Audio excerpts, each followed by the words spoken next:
హైదరాబాద్ మాదాపూర్ చంద్రనాయక్ తండా ప్రభుత్వ పాఠశాలలో మధ్యాహ్న భోజనంలో ఫుడ్ పాయిజన్ జరిగింది. పాయసంలో ఫుడ్ పాయిజన్ కావడంతో విద్యార్థులు తీవ్రంగా ఇబ్బందులు పడ్డారు.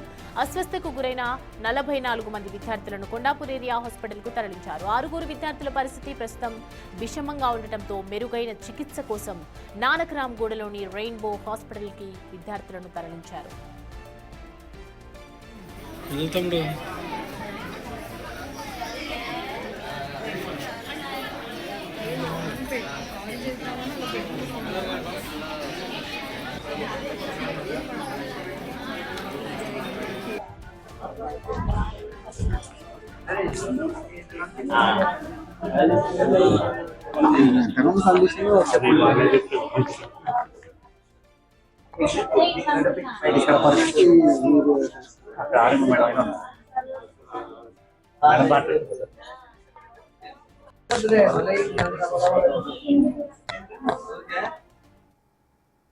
హైదరాబాద్ మాదాపూర్లోని చంద్రనాయక్ తండా ప్రభుత్వ పాఠశాలలో 44 మంది విద్యార్థులు ఫుడ్ పాయిజన్ కావడంతో వారిని కొండాపూర్ ఏరియా హాస్పిటల్కు తరలించామని డిఎంహెచ్ఓ లలితాదేవి తెలిపారు. వారిలో 6 రెయిన్బో హాస్పిటల్లో చేర్చి చికిత్స అందించారు.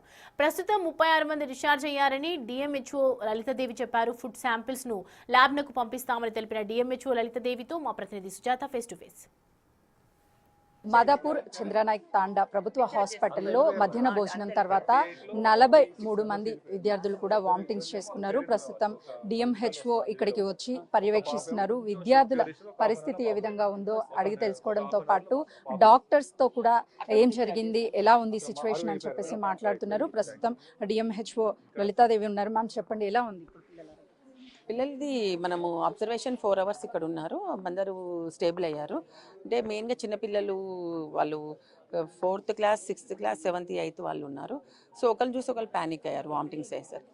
అక్కడ టీచర్ చెప్పింది ఏంటంటే అక్కడ వామిటింగ్స్ అయ్యాయి. మేము అంబులెన్స్లను పంపించేసేసరికి అంబులెన్స్లో పిల్లలు ఎక్కేసరికి ఎవరికి వామిటింగ్స్ లేవు, అందరు స్టేబుల్ ఉన్నారు.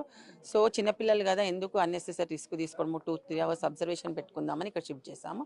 సో అందరు స్టేబుల్ ఉన్నారు. పీడియాట్రిషియన్ కూడా చూశారు. సో అందరిని కూడా ఇప్పుడు డిశ్చార్జ్ చేస్తున్నాం. ఎంతమంది స్టూడెంట్స్ మొత్తం ఈరోజు హాస్పిటల్లో అడ్మిట్ అయ్యారు?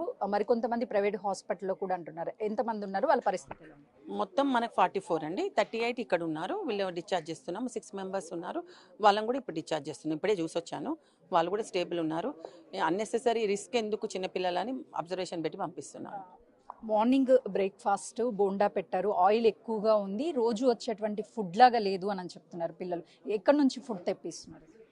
అది వాళ్ళు ఎడ్యుకేషన్ డిపార్ట్మెంట్ వాళ్ళు చెప్పాలి. మామూలుగా ఫుడ్ ఎక్కడి వస్తుందని. సో అది స్కూల్లో ఎలా ఉంది నాకు ఐడియా లేదు. ఫుడ్ మెనూ ఏమి ఇచ్చారని ఏమన్నా చెప్తున్నారా మ్యామ్? టీచర్స్ కావచ్చు లేకపోతే స్టూడెంట్స్ కావచ్చు. అంటే మేము పిల్లల్ని అడిగిన దాంట్లో మాత్రం మార్నింగ్ మెనూ బోండా అన్నారు, మధ్యాహ్నం రైస్ ఆలు కర్రీ పప్పు, తర్వాత సేమియా అన్నారు. ఇవి వాళ్ళు సేమియా కూడా కొంచెం టేస్ట్ డిఫరెంట్ గా ఉంది అని చెప్తున్నారు. అలాంటి విషయాలు మీ దృష్టికి ఏమన్నా తీసుకొచ్చారా? బోండా కూడా ఆయిల్ గా ఉంది అని చెప్తున్నారు. లేదండి, లేదు. మెయిన్గా ఏదైనా ఫుడ్ పాయిజనింగ్ తొందర కాదు, ఇట్ టేక్స్ 6 hours తీసుకుంటుంది. సో అట్లా నాకు పిల్లలు అలా ఏం చెప్పలేదు. నేను ఊరికే రొటీన్గా ఏం ఫుడ్ తిన్నారో అని అడిగాము. సో మనకు మున్సిపల్ జిహెచ్ఎంసీ వాళ్ళు, మున్సిపల్ హెల్త్ ఆఫీసర్ వచ్చారు. వాళ్ళు food samples, water samples collect చేస్తున్నారు. ఇప్పుడు మీరు డాక్టర్స్తో మాట్లాడినప్పుడు వీళ్ళ కండిషన్ ఏ విధంగా ఉంది? ఎందుకంటే మీరు అన్నట్టుగా ఫుడ్ పాయిజన్ అనేది స్లోగా వెళ్తుంది. సో రేపు మార్నింగ్కి వీళ్ళకి ఇంపాక్ట్ ఏమన్నా అవుతుంది, లేకపోతే ఏదైనా ట్రీట్మెంట్ అదనంగా అవసరమని డాక్టర్స్ ఏమన్నా చెప్తున్నారు? లేదండి, వాళ్ళకు అలాంటిది ఏం లేదు. సో మామూలుగా మనం 4 hours ఏమన్నా ఇంపాక్ట్ అవుతుంది రేపు మార్నింగ్ అనేది ఈ 4 hours తెలిసిపోతుండే మనకు. సో వాళ్ళకి ఏం సిమ్టమ్స్ లేవు కాబట్టి అలాంటిది ఏం జరగదు. పేరెంట్స్ టెన్షన్ పడుతున్నారు, పిల్లలకి ఏదన్నా అవుతుంది ఏమో అని చెప్పేసి. ఇటు డాక్టర్స్తో మాట్లాడినప్పుడు ఏ విధంగా మీకు చెప్తున్నారు? మీరు పేరెంట్స్కి ఏం చెప్పాలి? అంటే పేరెంట్స్కి మేము ఏం చెప్పామంటే మెయిన్గా పిల్లలు చాలా రిస్క్లో ఒకళ్ళు కడుపు నొప్పి అనగానే పిల్లలు పక్కన వాళ్ళు కూడా ప్యానిక్ అయ్యి మళ్ళీ కడుపు నొప్పి అని అంటున్నారు.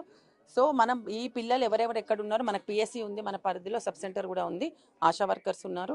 సో వాళ్ళ పర్యవేక్షణలో కూడా పిల్లలు చూసుకుంటాం మేము. ఫుడ్ పాయిజన్ అయింది అని చెప్తున్నారు. ఫుడ్ని శాంపిల్స్కి ఏమైనా పంపిస్తారా? ఎలాంటి చర్యలు తీసుకోబోతున్నారు? సో ఇంతకుముందే నేను మున్సిపాలిటీ హెల్త్ ఆఫీసర్తో మాట్లాడాను. వాళ్ళు ఫుడ్ సేఫ్టీ ఆఫీసర్ని పంపించి food samples, water samples collect చేస్తున్నారు. మీరు గమనించినటువంటి దాని ప్రకారము ఉదయం బ్రేక్ఫాస్ట్లో ఫుడ్ పాయిజన్ అయ్యి ఉండొచ్చా, లేకపోతే మధ్యాహ్నం వచ్చినటువంటి పాయసం కావచ్చు, ఫుడ్లో కావచ్చు పాయిజన్ అయ్యి ఉండొచ్చు? అంటే అబ్జర్వేషన్లో మాత్రం ఇప్పుడు ఈ ఫుడ్ అనేది మనకు అన్ని స్కూల్స్కి అన్ని వాటికి వెళ్ళింది, వాళ్ళ దగ్గర నుండి ఏం కంప్లైంట్ లేదు.